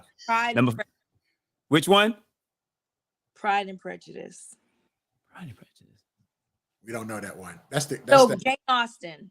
And the reason I say that is I got to write that one down. Okay. Jane So Jane Austen, what was she? 15th century, 16th? Was it 16th? 15th? Anyway, so she 18, what was that? 1650, right before slavery ended as 1860. Okay, so anyway, Jane Austen, Pride and Prejudice is the basis for most rom-coms. The two characters of Mr. Darcy and Lizzie have been replicated throughout so many of the conflicts that you'll find in movies and literature. Okay. He's proud, rich, and she is proud and middle class, but doesn't like the rich. So, you know. Okay. Yeah. The one I thought you were going to say was The Notebook. Love story. It was good. But Notebook was amazing. Okay. All right. Okay. All right. All right. But you want to see some of us? Is that what it is? Or no? Okay. No, I want to die. I don't want to die. No. I don't want to think about dying. I told you, ain't nobody gonna die. Okay. Nothing that Ramona's going to do. But that's what. Oh. On vacation, bro. I don't want to die with you, Wayne. I love you though. No, so, I want to live. So outside of the end, if they had an alternate ending, you may have been okay with it. It was great up until that point. It was gut-wrenching. Yeah, it was. But it takes you on that emotional roller coaster. I don't want no roller coaster, man. Like that ain't her writing. That ain't okay. Everybody got their lane. Yeah, that it was painful. Harry met Sally drove me crazy. Okay. You know what else? I love Sleepless in Seattle. Watch it, but Mahogany. No, lady sings the blues. Too damn hard, man. Too hard. Okay, it's not a comedy. I love it, but Carmen. Yeah, that's true. But my question was love stories, kind of like love stories. So Carmen was not a rom-com, but it was a musical. But damn it, that Dorothy Dandridge and Harry. Yes. That movie, yes. Right? Yes. She was that chick. What? What? You want to talk about a camera loving somebody? Yeah, you can make me pull up Prime and watch that again. Carmen Jones. Carmen? Oh no, that's incredible. Yeah, incredible. Yeah. Shout out to my man. He is also big in content producing. And Ramona, you said that you are close with Chuck D. Yeah. Nobody's closer than Chuck D than my man El Bravador. El Bravador. When I say Public Enemy would come to town, they'd be looking for Brad and Chuck would be out all the time. Remember them days, Lo? Yeah, I remember. I hung out with them quite a few times. We all hung out. Actually, Lo's. Hey, sure, you got the. Where that album at, Lo? 12 inches. 12 right over here. Hold on. So he pulling his Public Enemy 12-inch, where they gave him credit on the album. There it is. They gave him credit on that. Dope. Shout out to my man El Bravador out of Bravador. And he's a content creator. He's definitely a big content creator. Wow. So Griff and Chuck, their birthdays on the same day, right? I don't know. Brad would know. Yeah. Brad would know. Brad. Yeah. I think their birthdays are on the same day. And I'm on the July 25th. So he always call me Ms. Leo Lady. What up, Ms. Leo? Because, we're all Leos. Okay. So now that you've got 3 rom-coms coming next year, we've got Ava DuVernay out there. We've got, what's the sister that wrote Girlfriends and all of that other stuff? Oh, Amara? Yeah, Amara. Akil. Then there's Cass. And who the young lady that did all of the gosh, what's the one that's she's running pretty much ABC. Can't think of her name. not Shonda Rhimes. Huh? Shonda Rhimes. Oh, really? Okay. Yeah, we're talking about Black creators. Okay, Black gotcha. Now we got Ramona Debreaux. We got 3 rom-coms. You got your own lane. So I was making fun about Ramona to her. I say, well, you gonna be the next DuVernay or the first Ramona. So. You know what? I always wanted to be the queen of the happy ending. I like that lane. I like lifestyle TV too. Right. I do. It's fun for me. I mean, I just love creating things, but I also love happy endings. Right. And the way, some of the feedback we got from this movie, and Eric, you are phenomenal. I mean, for real, like Reverend Gerald Durley and we had the Reverend C.T. Vivian's family there. And then we wanted to pay homage to the legacy families. That's another thing with this script, He Who Findeth a Cinderella Christmas Tale, is that I wanted to show that there is actual real Black wealth in Atlanta because, one of the things that I remember when I saw Boomerang as a kid, it changed. It didn't change because, my parents had done well. They went to college or whatever. And, so I seen something different. My mom and dad owned their own house by the time they were 19 and they were Pitt students in Pittsburgh. But seeing Boomerang was like, and it was so invigorating, empowering, seeing Black executives, seeing Marcus's condo, like, come on, like Lady Eloise. Right. You got to coordinate. Marcus. Everybody was a boss or an executive in that movie. Right. And you can't tell me that didn't change or put a thought in someone's mind about where to go or what they wanted to be. There were a lot of people that wanted to be business majors, especially because of that movie. That movie, Coming to America was to see, oh, wow, there's wealth in Africa and, all these funny things. But ultimately, we have kings and queens in our midst. Mm-hmm. Boomerang was wild. Oh, girl coming out the sky from that helicopter. That was big, y'all. And for us to see that, I'm telling you, a lot of people wanted to be executives. But for me, it was one of the contemporarily, it was a great example of wealth. And I wanted to also put that in my movie. I wanted people to see how Black Atlantans are living, like, for real. They got companies.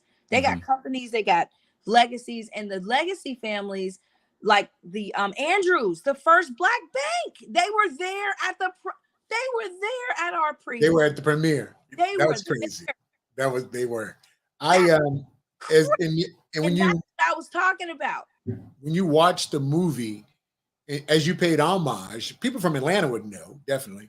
But when you talked about the Russells in the building, they built Mercedes-Benz Stadium. If you go by their corporate location, stuff across the country that they've built. And we know who they are.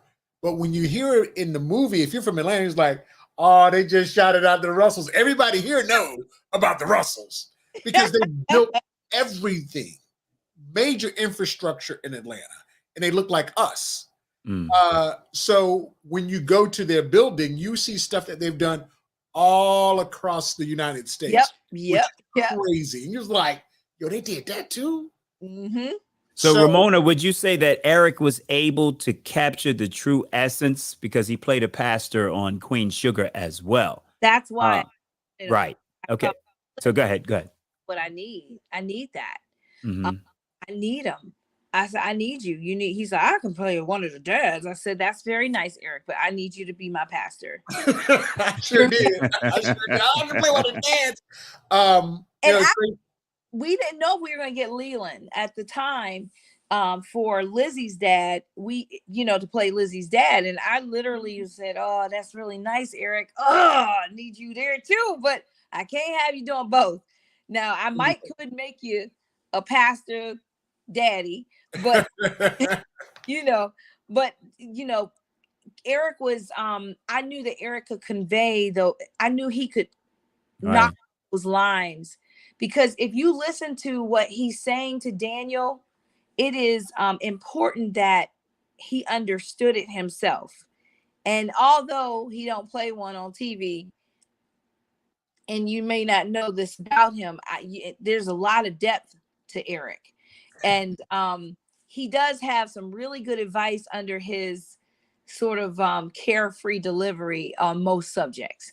Sometimes you would think Eric's like, oh, well, you know, you just got to do what you got to do. True. So true. So true. Right. Not dismissive. What he did was he processed all of that and said, oh, you quitting? Okay, well, we gotta go. You gotta go. So it sounds like he doesn't care, he's not paying attention. No, he processed that you about to go, oh, well, you know how it is when God puts a dream in your heart. Blah, blah, blah. So that's what he really meant to say, but he doesn't say that. Eric is very to the point. He's like that guy, that first character I saw him play when he had the cigar and he was blowing the circles. Oh, yeah.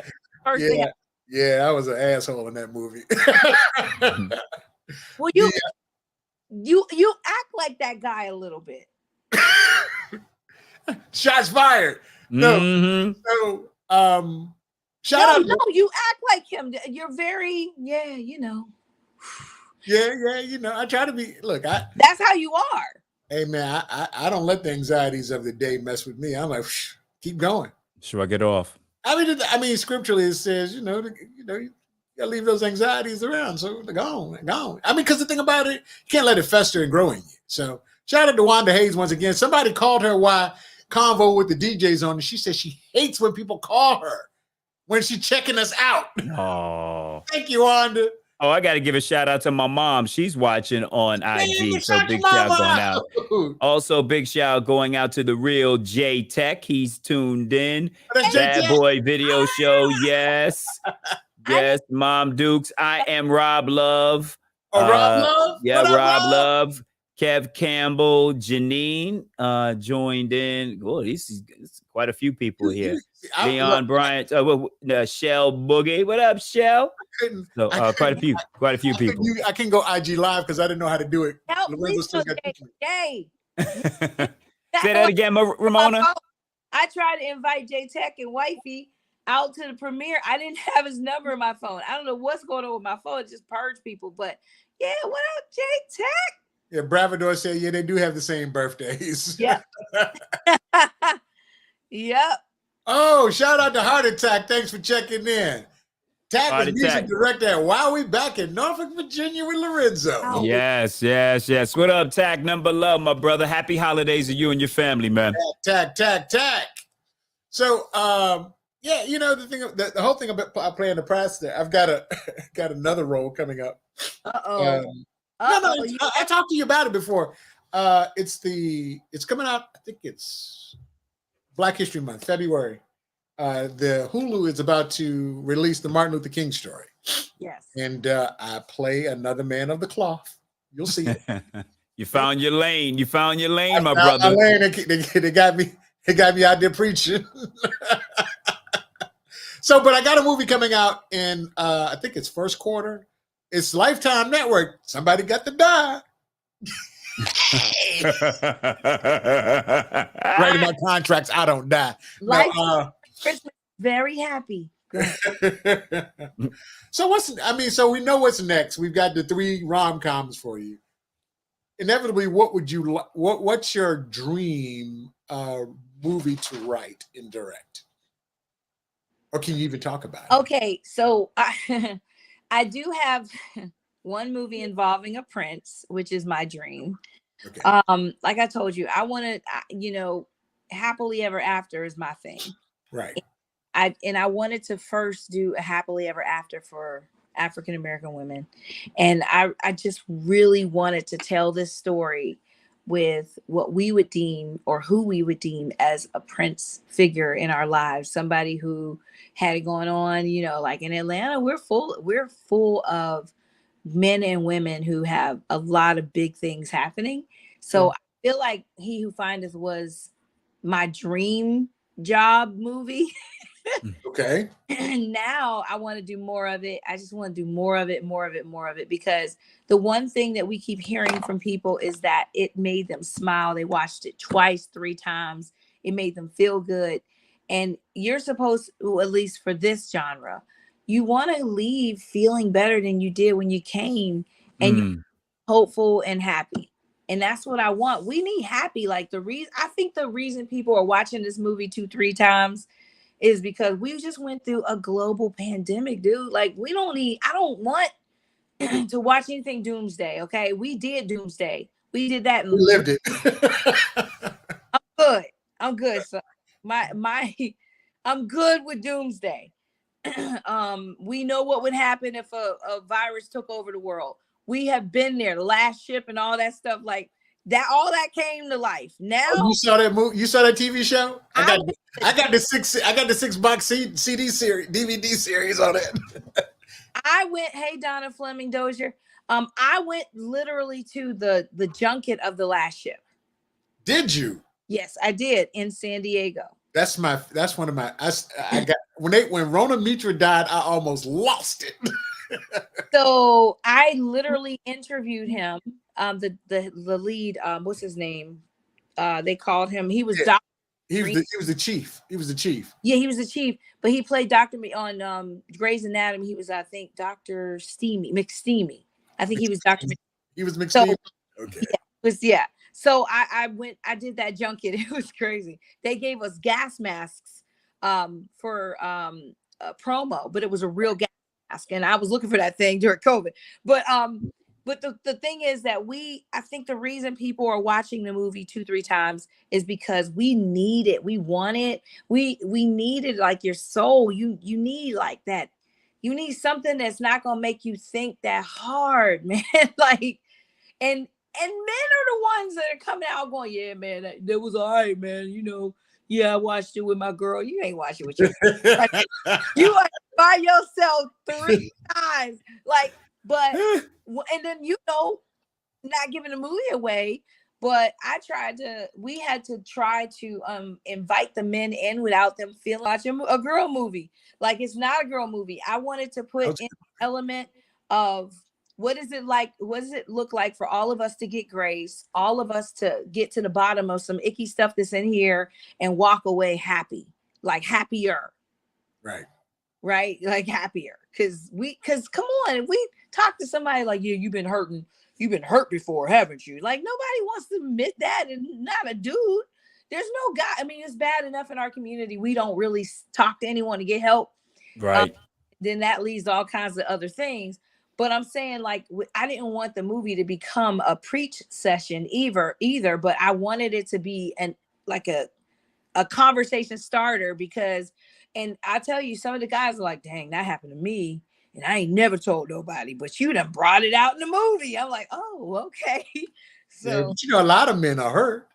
You're like, I'll leave the line alone. I'll leave that line alone. Y'all watch the movie. Watch me say it in that. That's why she's rolling over there. Yeah. Y'all can watch the movie. Conversation with his pastor. Yeah. Brad talks to me about, and I was. Did you ever watch the interview we did with Tigger? I sent it to you. I didn't get a chance to watch it. Get it when you get it. So Tig said, "So what's your role, Eric? Since you work here, what's your role? You got about 800 jobs." I said, "Well, I'm the spiritual advisor." He's like, "That fits you in so many ways." It was a good interview. Don't be surprised if Tig sneak in that next one. Yeah. We, definitely.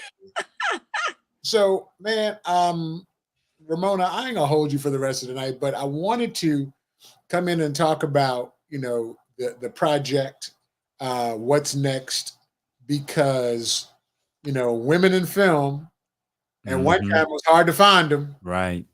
The door's been knocked open by some pioneers, and you're walking through with it with style and grace. And I want to thank you for allowing me to participate. I mean, you said you was gonna make me be in your movie, but I was gonna be in it anyway, whether you liked it or not. So I just hold my powder. I just gotta hold my powder, keep it dry. I had to shoot you. Well, Ramona, for the next one, I'll audition. Okay, I'll audition. I want you there. I want to earn it. Okay, all right. I got an IMDb page too. Okay. Yeah, we got some thespians in the building. Oh yes, yeah. So, well, you know what, Ice-T? Yes, sir. Yeah, yes, ma'am. So we might be closer to you than you think or know. I'm just give you a clue and a hint there. Okay. You might be in your backyard. Word. For our Okay. Okay. All right. Well, the last movie I did was shot here. I think it was just released. I'm not sure where. I just found it on IMDb. Miami Confidential was shot here in Miami. So. Oh, you're in Miami? Yes. Yeah, that's where I am. You thought I was in DC? I thought you were in DC. Oh, okay. Okay. Yeah. Yeah. Probably when I was talking about WKYS and working with Hagwood.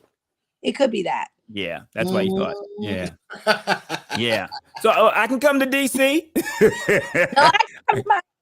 I got family there. For real, for real. I got family in Miami. It's all good. Okay. Definitely. Man, oh man. So Ramona, tell people how they can find you social media wise. First, please watch the movie. Let's get that out of the way real. Yeah. Because I started it and I didn't finish it. I started it and then I called Eric because I was so excited, and then I didn't get back to it. So I probably will watch it tonight because the Raiders are blowing out San Diego, so I don't need to watch this game. Y'all know we're all radio, right? But Carol Blackman. Yeah, she did that thing. She played that role. Okay. She played Mama. I was like, Carol at the table read. I got up and I looked at her. I said, for real? She said, oh my God, Ramona, how did I do? I said, are you serious right now? I was like, you are amazing. I just looked at her. She was like, oh, okay. I said, Carol, stop acting like you don't act. I didn't like her. You're not supposed to because she played the role, right? She played that. She played the rich mama role. Like, you ain't good enough for my son. I was like, I dated a girl. Ooh. Her mama thought I wasn't good enough for her. And I was like, and that's what when I saw Carol, I was like, she just took me back to high school, and her mama didn't like me because I was from the projects, and she wasn't from the projects. She was, Carol's role. Carol wasn't as bad as that, but it took me back there though. No, now she plays Ramona Anderson, and okay, I know my name's Ramona. Let me explain. I can explain. Oh, I heard why. Go ahead. You know, my mom's name is Ramona, and I'm named after her. And so when I had a daughter, I had to call her Ramona. Oh. But so I named the characters after people that we had around us and people. Like, so you'll find Mary, which is Wayne's mom's name. I got everybody's names, everybody's mom and auntie names. Anaya is actually, I have a niece named Anaya. So I just kind of threw them in the movie without throwing them in the movie to pay some kind of love and respect to everybody. Mm-hmm. And that's why you have Ramona Anderson, and Joe was my stepdad, my dad who raised me. So you'll find little nuggets in there. We call those Easter eggs in sci-fi land. Okay. Ramona was sweet. But I want to follow up with that, Ramona, because I'm currently, and I've shared this with Eric, I'm working on a screenplay right now, right? So you have the characters that in mind, and I am putting certain people that were in my lives, in my life, in those characters. So I'm writing the individuals' names there, right? Yes. So actually, I have a cousin. We used to call him Google Eye, right? So because he wore big glasses. So just when I write his character, I write in Google Eye. Now, should I go back? Because there's some people I could, incriminate based on some of the storylines. So, should I go back and change the names, or should I keep some of them the same? Because you seem like as if you kept some of the real names in there because you wanted to pay homage. Wasn't their scenario. So like Ramona Anderson literally is just a rich chick and she wants her son married off. She wants some grandkids. Okay. But she's a sweetheart. She's not like what you're saying. Now, the other mama would discriminate, but we'll see part 2. Yeah, it's true too. See the movie at the end, you're going to know what I'm talking about. Right. But I would say, get somebody, have someone in mind, the character, and when we cast the movie, it turned out some people took on different, when I wrote it, I envisioned them to be this. And then when we cast it, it becomes something else. Right. We just lost her. She'll pop back.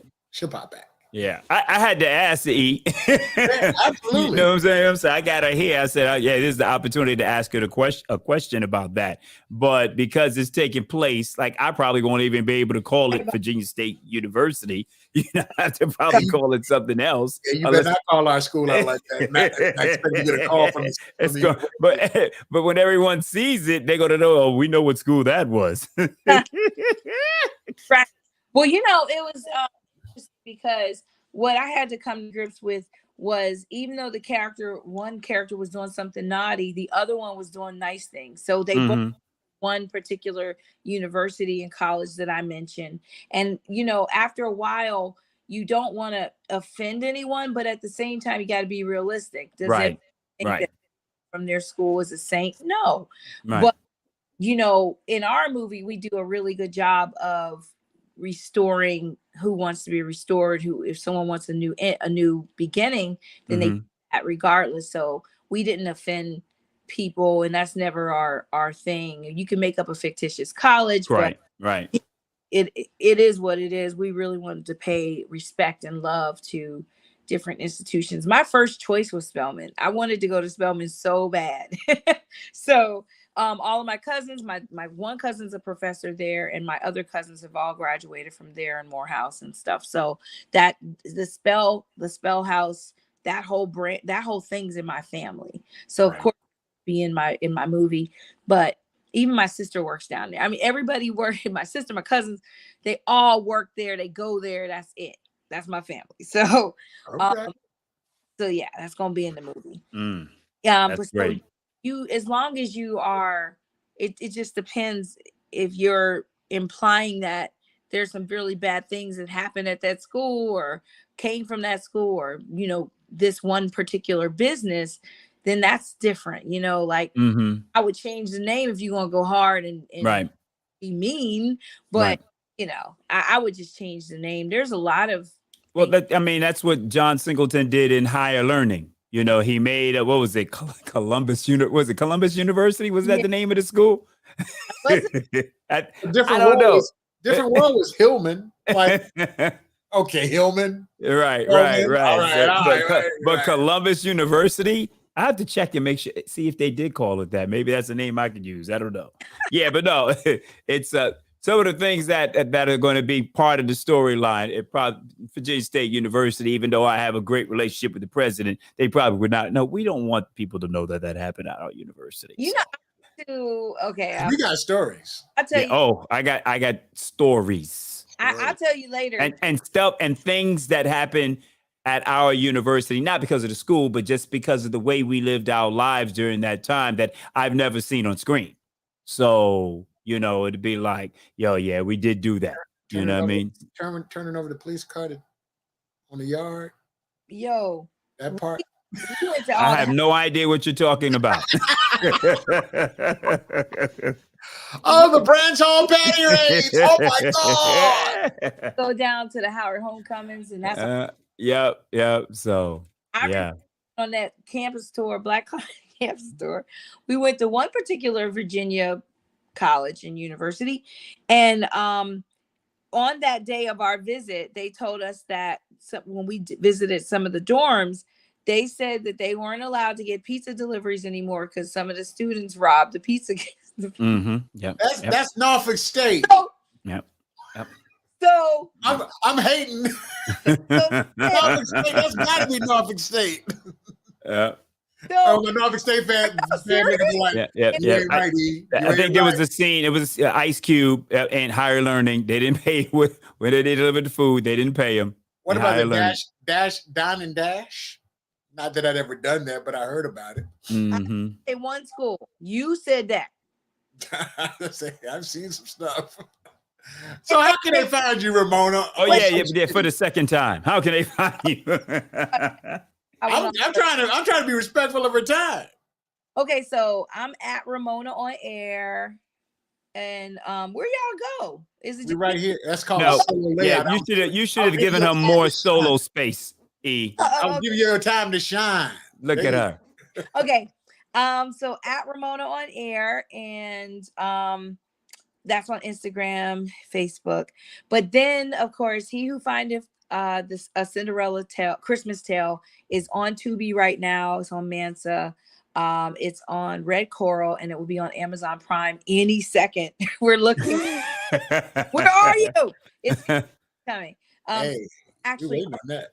Which a lot of people, they're like, hey, I want to support, I want to own it, I want to buy it, and that's really awesome.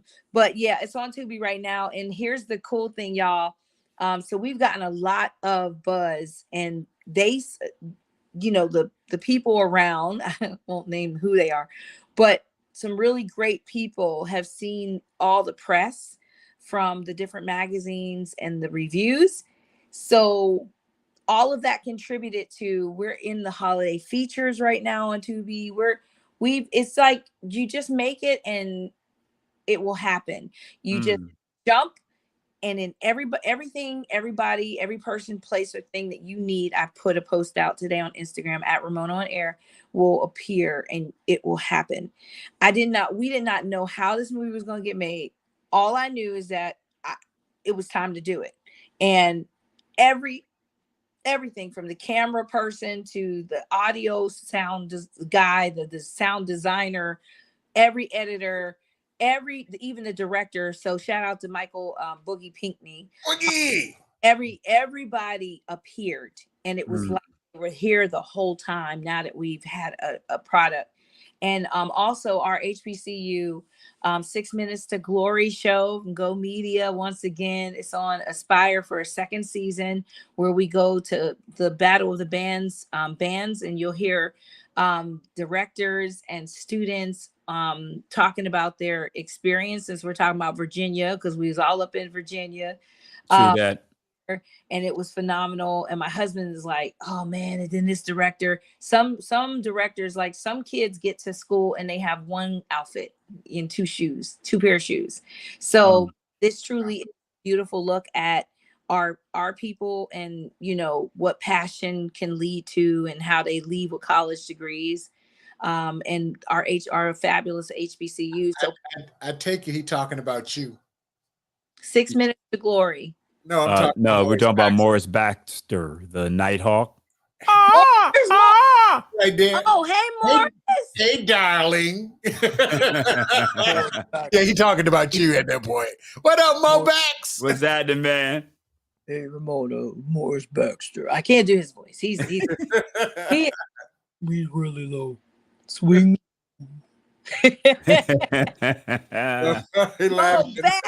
Mo Bax. Boy, we've been in the trenches together now. You want to hear somebody got stories?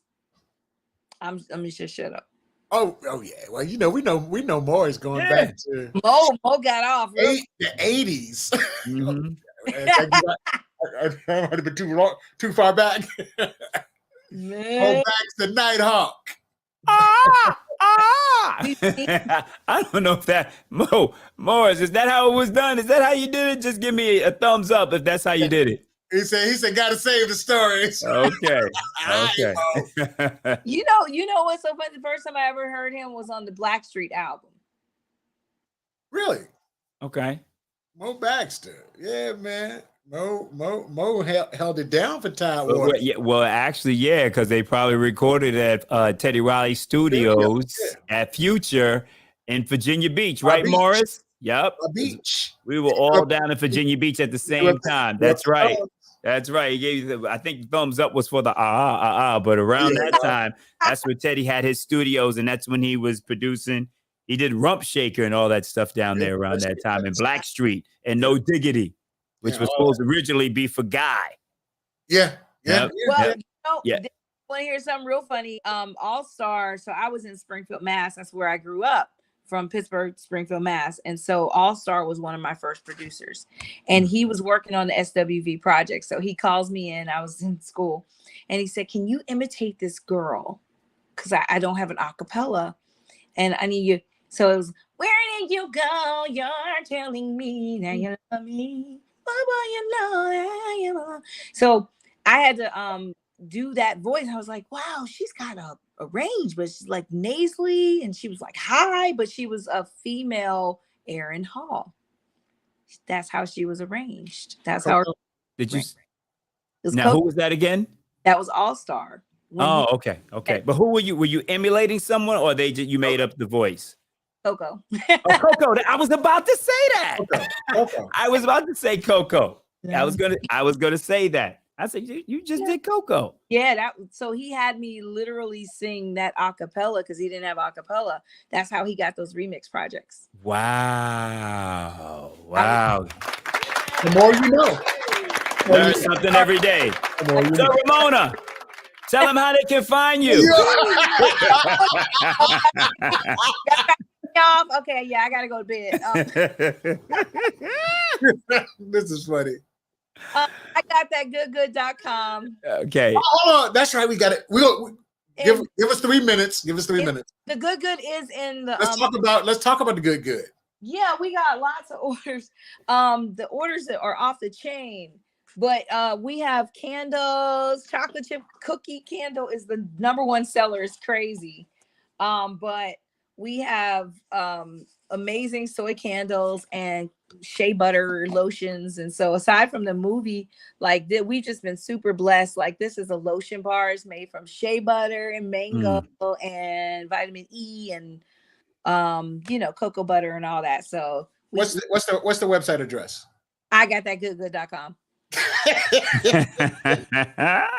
I would never thought that if I go to igotthegoodgood.com, there would be candles. There's candles and awesome stuff. Okay. All right. Lo, how can they find you? Hold on. Hey, y'all can find me Monday through Friday, 3 p.m. to 7 p.m. on Star 94.5, Orlando's only R&B, and then on Saturday night on Star 94 on Hot 105 here in Miami, from Saturday night 6 p.m. to 10 p.m. Did everyone just leave? I'm on here by myself right now. Oh, you gave me the solo. Okay, you gave me the solo. Yeah, and that's about it. Good stuff. Yeah. Or you can find me, my IMDb page. Just search Lorenzo Thomas. New movie, Miami Confidential, just released. I got to find out where. Nice. Yeah. You can find me on Tubi.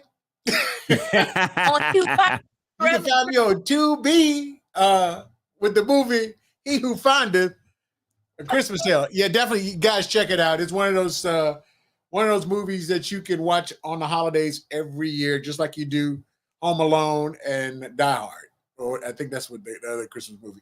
So, right. But Ramona, once again, thank you for hanging out with us. I'm gonna throw you back into the green room. Hold on, don't look. Hold on. We stay in the green room. Don't be jumping out on us. Don't be jumping out on us. Lo, yes. Another show, brother. Yes, another good one. Another good show. Ooh, the Raiders are trying to put up 70 on the Chargers, man. It's 42-0 at the half. That's crazy. So we got another show coming up. Was it next week? Oh yeah, it ain't quite Christmas. Yeah, we got another show coming up next Thursday. Get ready for that. Okay. My brother, thank you for hanging out with us again. Oh, my pleasure, man. Yeah, after working from 3 to 7 and getting a little dinner and then coming back in here, I've been talking quite a bit. Yeah, shout out. Who else we got to shout out before we go? Who? Miami Sports. Oh, yes, definitely. Solo D. Thank you for having us on. What's up, Steven? Without a doubt. Thank you for the love. Thank you for having us on your platform. We will see you next week. Same time, same channel. Yeah.